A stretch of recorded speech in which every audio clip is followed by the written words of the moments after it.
Meu som tá dando interferência, é isso? O fone. Ok, então vou tirar.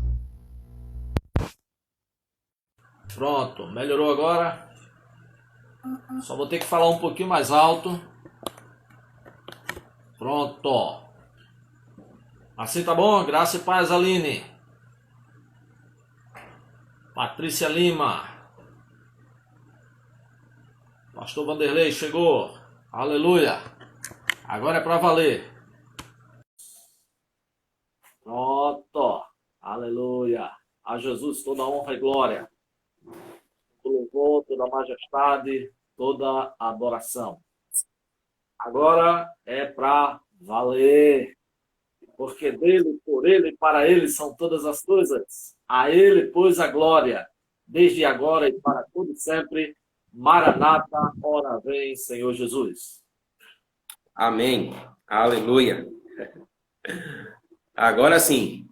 Agora estamos aqui juntos e prontos para a gente dar prosseguimento, meu pastor. Muito bem. O apóstolo Paulo, ele diz, em 1 Tessalonicenses, capítulo 5, orai sem cessar. E orar, nós entendemos que todo crente, ele sabe orar, né? Talvez a nossa grande dificuldade seja entender o que é a oração de guerra e entender as maneiras e as implicações de uma oração. Por exemplo, nós podemos ter a oração devocional, essa todo mundo sabe fazer, né? Nós nos voltamos para Deus, diante dele apresentamos as nossas fraquezas, as nossas necessidades, a nossa gratidão, diante dele pedimos perdão, nós apresentamos a ele os nossos anseios, os nossos sonhos. Esta eu acredito que é uma oração costumeira, que todos sabem sem nenhuma dificuldade. Eu penso que na vida cristã, pelo menos nesses 30 anos de congregação, e acompanhando pessoas, o que eu percebo é uma falha no tocante a dois outros tipos de oração. A oração intercessória e a oração de guerra. Há pessoas que até fazem a oração intercessória, mas quando se trata de oração de guerra, soa estranho para muita gente esse negócio de guerrear contra o inferno. Que, assim como a evangelização, a intercessão, a guerra espiritual, ela não é opcional. Ela é dever de todo crente. Todo cristão está envolvido na batalha espiritual. E se nós pensarmos que as disciplinas espirituais, como oração, leitura da palavra, jejum, a comunhão, o serviço cristão e a própria evangelização, ela nutre a nossa fé, ela fortifica a graça de Deus em nós. Nós precisamos entender que a oração, e sobretudo a oração de guerra, é o obuseiro de 105 milímetros que a igreja tem para as bandeiras do inferno.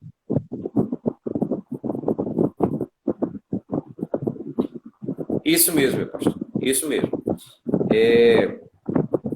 Às vezes nós somos tentados a ver a oração como uma prática da vida cristã, mas é preciso entender que a oração ela vai muito mais além do que isso, né?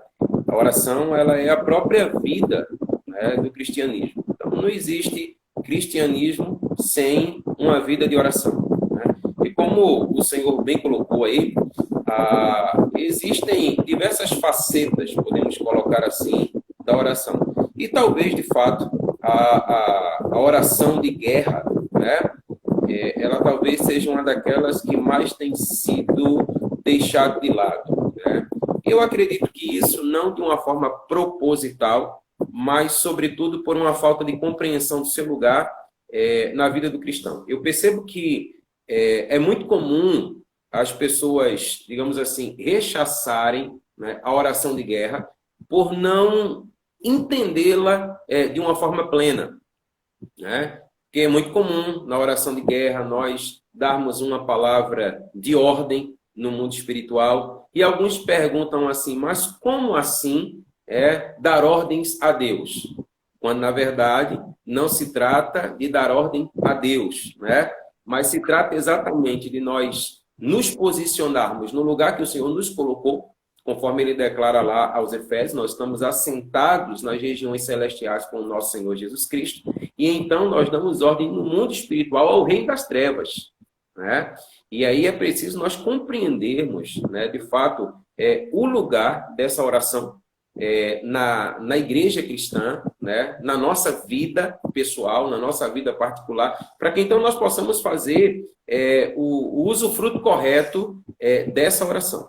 Então, eu entendo que a prática dessa oração, ela passa necessariamente por uma compreensão, né, do seu lugar na vida da igreja, né? E eu acredito que, de alguma forma, né, ela tem sido escanteada ou ela tem sido um pouco, não tem sido tão bem compreendida, mas eu acredito que esse é um tempo propício para que nós possamos, então, resgatá-la, colocá-la no seu devido lugar, na nossa vida pessoal, na vida da igreja, em sua comunidade, e de fato fazermos frente, de fato fazermos guerra. O Senhor Jesus Cristo, ele declarou que o reino de Deus ele deve ser estabelecido, e é a nossa voz em oração, né, através da oração, que nós vamos então estabelecer o reino de Deus na terra.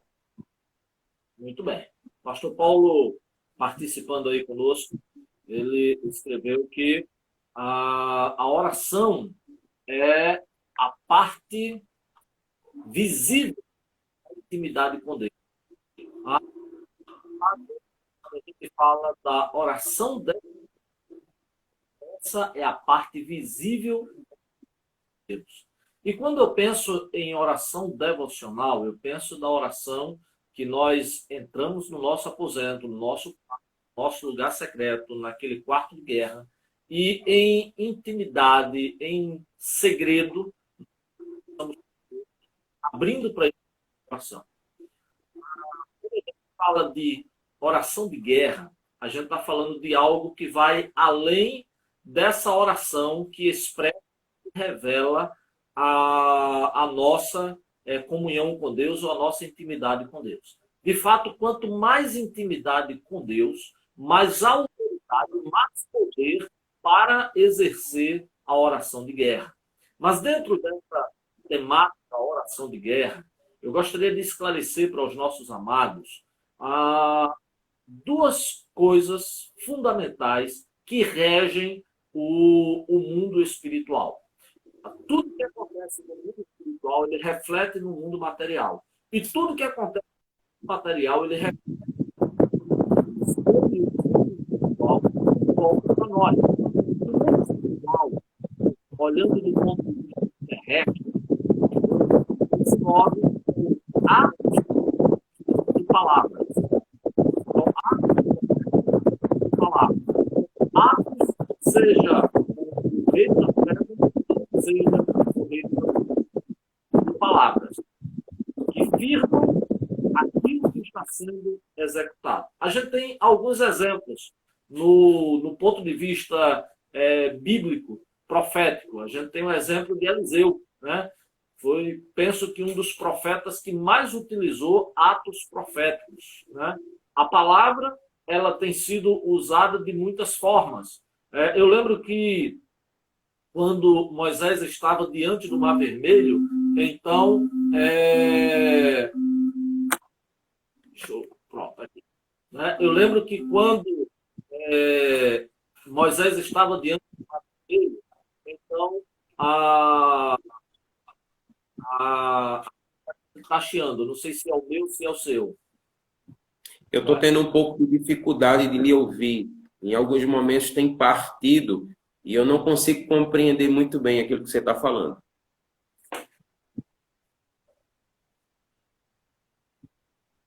Eu não sei se é a sua internet ou se é a minha.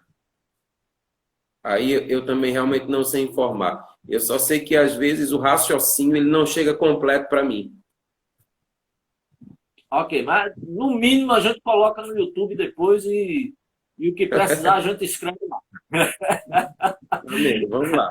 Então, o mundo espiritual, como eu estou dizendo, ele é regido por atos e por palavras. Né? Então, atos e palavras. Então, todo o ato ele reflete lá no mundo espiritual e vem de volta para o mundo físico. Exemplo disso são os atos proféticos usados por Elias, usado por Eliseu, usado por Moisés, e usado por tantos outros profetas nas escrituras sagradas, né? e por palavras. Então, a palavra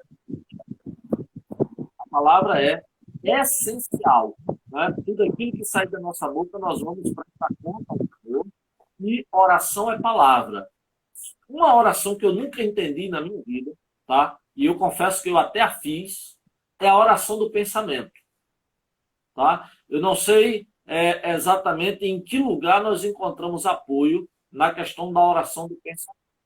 Eu tenho minhas dificuldades, eu não sei o senhor, mas em orar no pensamento eu tenho as minhas dificuldades. Então, uma coisa é a oração devocional, a outra coisa é a oração intercessória e a oração de guerra.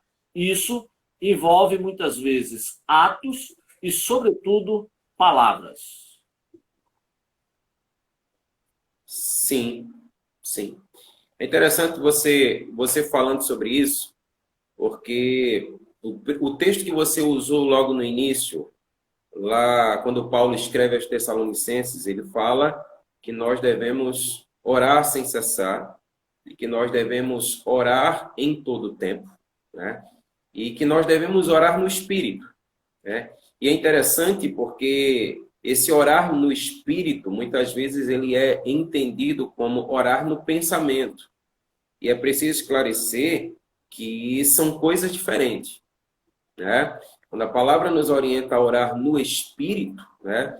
O que a palavra de Deus ela nos orienta é estarmos orando, né, no Espírito Santo do Senhor. E eu entendo que essa também é uma arma muito poderosa para que nós possamos estar prevalecendo nessa guerra espiritual da qual nós estamos imbuídos, como o senhor bem assim colocou, né? Porque de fato nós estamos em guerra, né? Mas é preciso entender de fato, né, que quando se trata de mundo espiritual, quando se trata de guerra espiritual, a palavra do Senhor, né, através da nossa voz, sendo a voz de Deus, ela precisa ser audível, né? Por exemplo, é muito comum, nós já lidamos muito com isso, né, de pessoas que às vezes estão lidando com alguma pessoa endemoniada, né? E eu lidei com isso uma vez, eu achei interessante, né? E eu pedi para que a pessoa que estivesse comigo, para que ela repreendesse, para que ela pudesse, então, expulsar aquele demônio. E a pessoa fechou os olhos e ali ficou, né, no seu pensamento, né? E aí foi um processo de ensino, né? Para mostrar para aquela pessoa assim, olha, o que é que você está fazendo, né? E eu tive que tomar a frente e dar uma palavra de ordem para que no nome de Jesus aquele demônio ele fosse repreendido e ele saísse da vida daquela pessoa. E depois eu conversando com ela, ela disse assim, não, mas eu estava orando, né?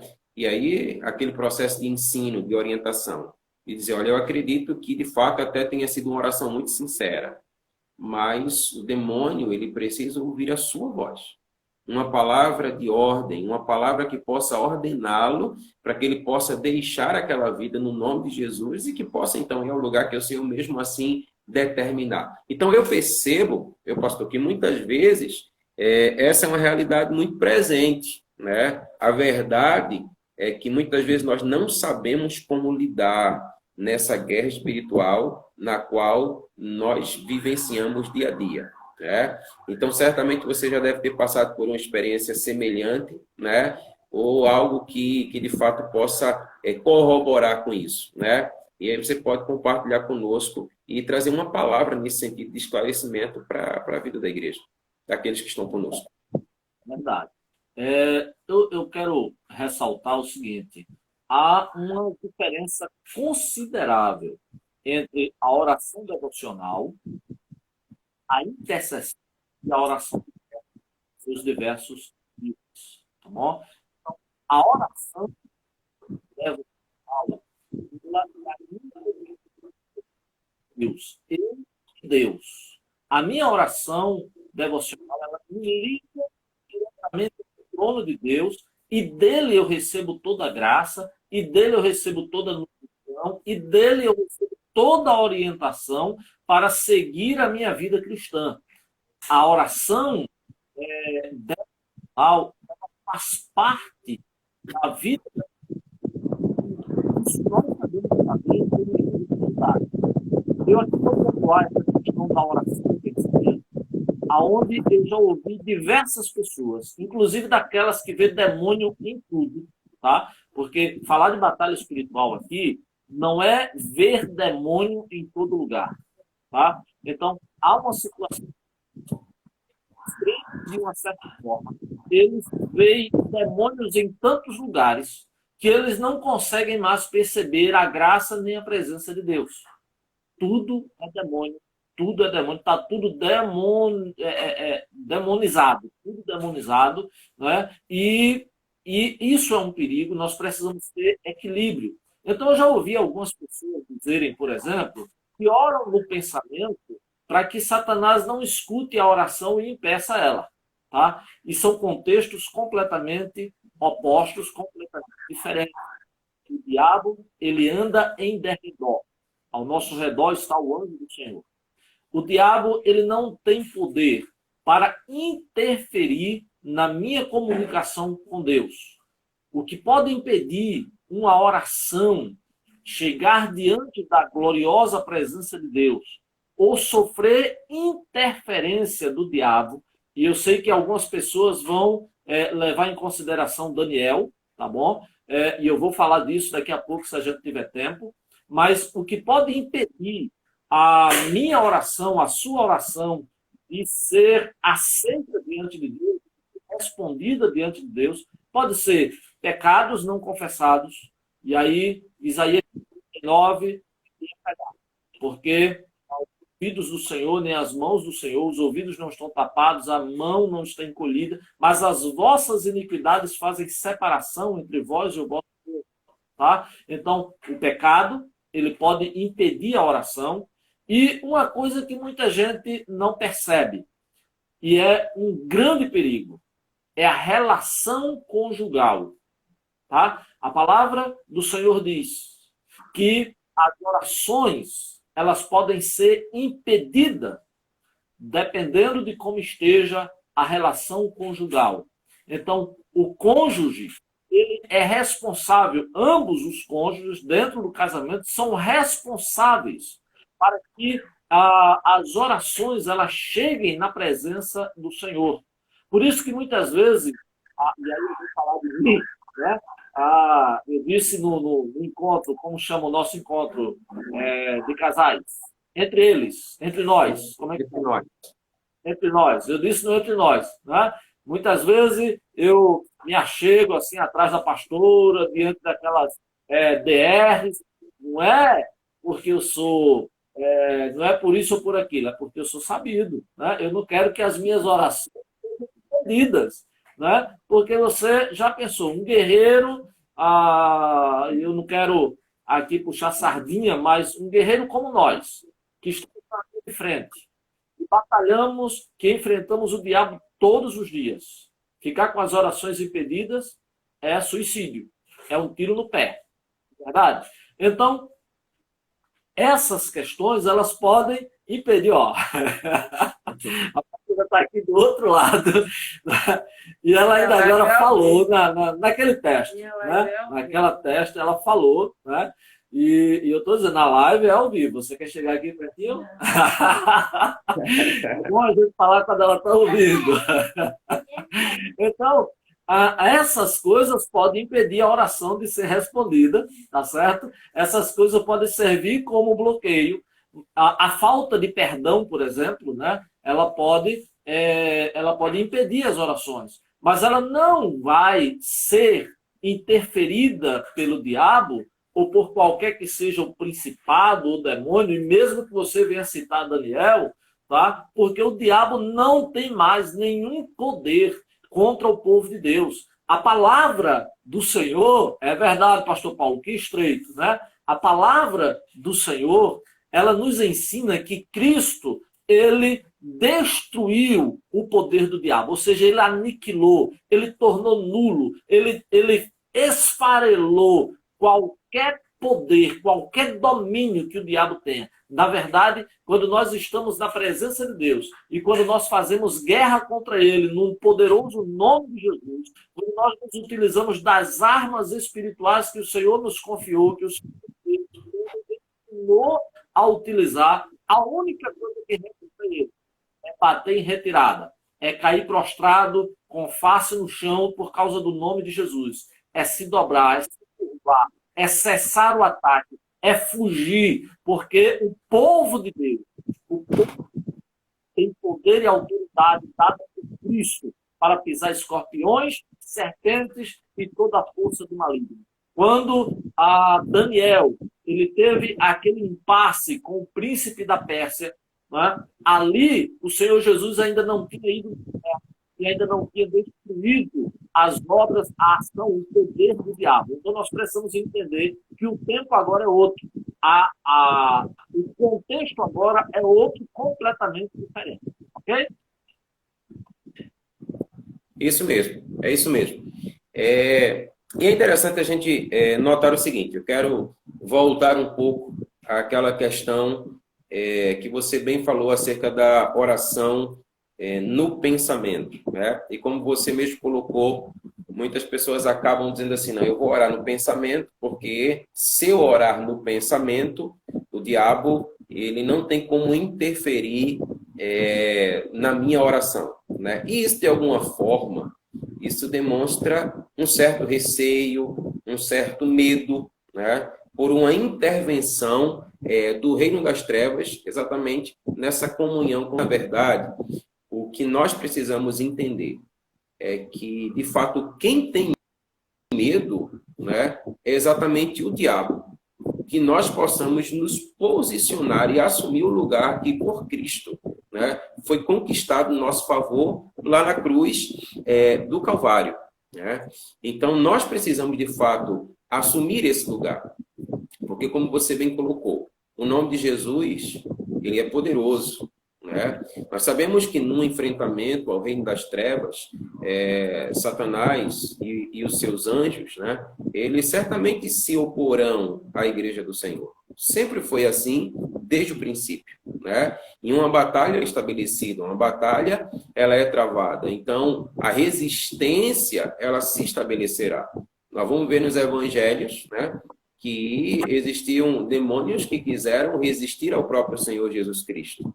No entanto, né, eles tiveram que, de fato, assumir o seu lugar de rendidos diante do Senhor Jesus Cristo. Então, hoje, não será diferente. Então, no enfrentamento, numa guerra espiritual, numa batalha espiritual, nós vamos lidar, né, com demônios que querem resistir. Né? E aí, mais uma vez, a gente volta à questão do conhecimento de quem nós somos, né? Daquilo que a palavra de Deus ela fala ao nosso respeito, né? Daquilo que a palavra de Deus nos faz entender a respeito de nós. Né? E aí eu quero trazer aqui para nós a palavra do Senhor, né? Quando declara essa casta, né? Ele declarou assim aos seus discípulos, né? Os seus discípulos disseram para ele, Senhor, por que nós não podemos expulsar? Né? E aí o Senhor diz assim, olha, essa casta ela não sai a não ser com oração e jejum. Né? E é interessante nós pensarmos porque de pronto nós pensamos, ou somos levados a pensar, que Jesus fala da casta de demônio que está na pessoa opressa. Mas, na verdade, se nós observarmos bem, o que Jesus está falando é acerca da incredulidade que estava no coração dos discípulos. Então, olha, se você não tiver, né, e aí entra a oração devocional, se você não tiver, de fato, uma vida devota, uma vida consagrada, né, uma vida aos pés do Senhor, a incredulidade, ela vai encontrar um lugar no seu coração. E a incredulidade encontrando um lugar no seu coração, logo ela vai ser um impedimento para que você possa, então, exercer o seu papel como guerreiro do Senhor. né? Então, quando nós entendemos de fato, né, quem nós somos, temos uma vida de fato, de oração, uma vida quebrantada aos pés do Senhor, assumimos o nosso lugar no reino, então nós podemos ter plena certeza, plena ousadia, né, de que no nome de Jesus, né, seja Satanás ou qualquer outro demônio, né, ele tem que recuar sim, né? E aí eu vou, né, colocar para você, porque muitas vezes, né, pela dificuldade ou mesmo pela incredulidade na batalha espiritual, por não conseguir expulsar, né, algum demônio, então muitas vezes se usa aquele chavão da legalidade. Né? Não, é porque a pessoa ela está dando legalidade. Né? E aí nós entendemos que, de fato, a legalidade ela é uma permissão, sim, né, para que o reino das trevas ele possa estar agindo sobre a vida de qualquer pessoa. Né? Mas nós precisamos entender que o nome de Jesus ele é poderoso. O nome de Jesus e a obra da cruz ela é suficiente, né, para remover qualquer mal da vida de quem quer que seja. E a pessoa, uma vez, então, usufruindo, né, dessa liberdade, e aí ela precisa, então, agora ser ensinada e precisa ser mostrado a ela que, de fato, se ela não permanecer numa condição onde o Espírito Santo do Senhor tem o lugar devido na sua vida, aí sim, o seu estado ele pode ser pior do que aquele primeiro. Mas o que eu quero colocar para você é o seguinte, algumas pessoas dizem, né, que está lá no livro de Judas, né, que o próprio anjo do Senhor, ele não ousou fazer frente ao diabo, mas disse assim, que o Senhor te repreenda. Né? E alguns acabam usando esse texto para dizer, olha, se o próprio Miguel não quis repreender a Satanás, quem são vocês, então, né, para se levantar e declarar que, no nome de Jesus, né, ele está repreendido? Então, o que é que o senhor tem a dizer para nós a esse respeito, meu pastor? Bom, é simples. É a questão da autoridade espiritual. Eu vou dar só um exemplo bem Eu simples. não consigo lhe ouvir. Seu áudio não chega para mim. Eu vou dar um exemplo bem simples. Princípio de autoridade. Uma vez estabelecida a autoridade de alguém, tá? Essa autoridade ela vai permanecer. Deixa eu tentar explicar da seguinte forma. Tá? Pessoal de casa está me ouvindo? É o meu áudio ou é o áudio do pastor Vanderlei? Muito bem. Nas regiões celestiais, antes mesmo da formação do homem, antes da queda de Satanás, Satanás e Lúcifer era um querubim, ele sobre Miguel. Inclusive, é a única referência bíblica a respeito de um querubim que tem a respeito de Lúcifer. E acontece que o meu áudio está ruim, Não, o meu tá bom. Tá ok. Eu acho que é o seu, meu pastor. Tá cortando. Vanderlei ou Francisco? É o meu áudio? Eu não sei realmente o que fazer. Ok? Meu pastor, eu não consigo lhe ouvir. Eu acredito que a sua resposta deve ser uma resposta, né, por lhe conhecer, fantástica, mas eu não lhe ouço, né? Eu não consigo ouvir nada do que você respondeu. Não sei se as pessoas estão ouvindo. Alguém está ouvindo, pastor Francisco? Melhorou? E agora? Tá dando para ouvir? Não lhe ouço. Eu vou Alguém me ouve? encerrar. Alguém consegue me ouvir? Eu vou encerrar e a gente